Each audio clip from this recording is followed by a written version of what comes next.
Welcome to Man at the Tap, a podcast from Tapestry Ministries. Each episode reflects on a daily Bible reading from the Revised Common Lectionary. I'm Gloria, a fellow traveler on a spiritual journey with the Tapestry community, and we refer to the daily Bible reading as our spiritual manna. It nourishes our souls, fostering spiritual growth as we share insights and interpretations that enrich our spiritual lives. Today is Tuesday, September the 16th, 2025, in the 14th week after Pentecost during this season of ordinary time.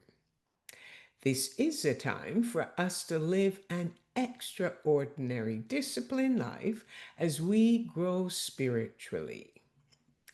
The lectionary reading comes from the book of Jonah, one of the 12 minor prophetic books in the Old Testament. Although it is placed among the other prophetic writings, the book of Jonah differs from all the others.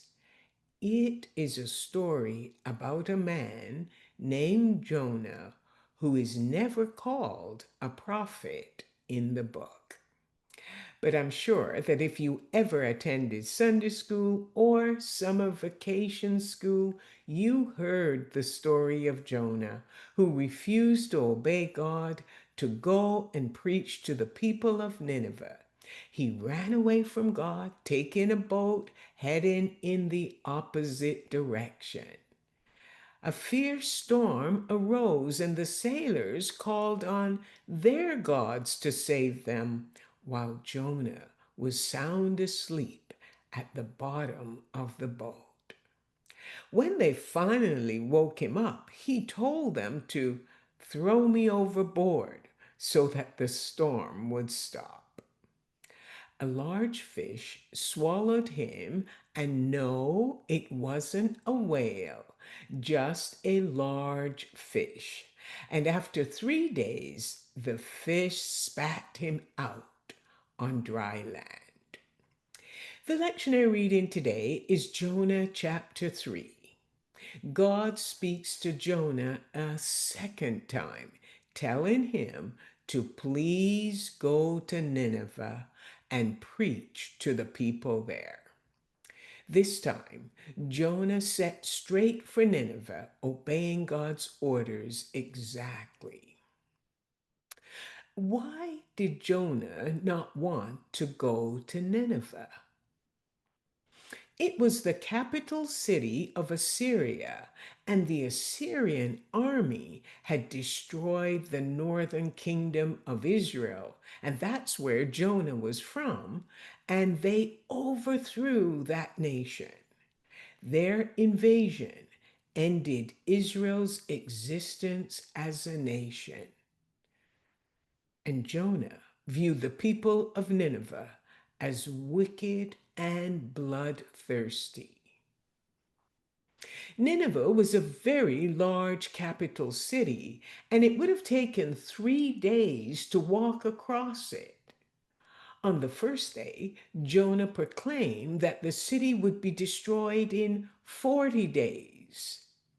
Upon hearing Jonah, the people believed God and declared a fast for everyone.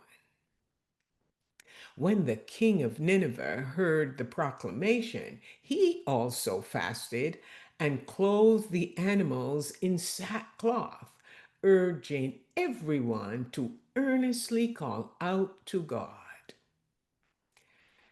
The people repented, and God saw their action, their turning from evil ways. So God relented and decided not to destroy them. Jonah cannot believe his eyes and his ears. But you will need to read Jonah chapter 4 to see Jonah's reaction to the people's repentance. But for now, We are thankful for God's response to the people. Because when the people of Nineveh heard the proclamation, they believed God and repented. God also chose not to carry out the punishment he had planned.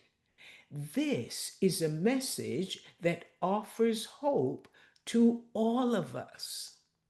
When we admit our sin to God, no matter how serious that may be, and we call out to God, He will listen and He will forgive us because of His love for us.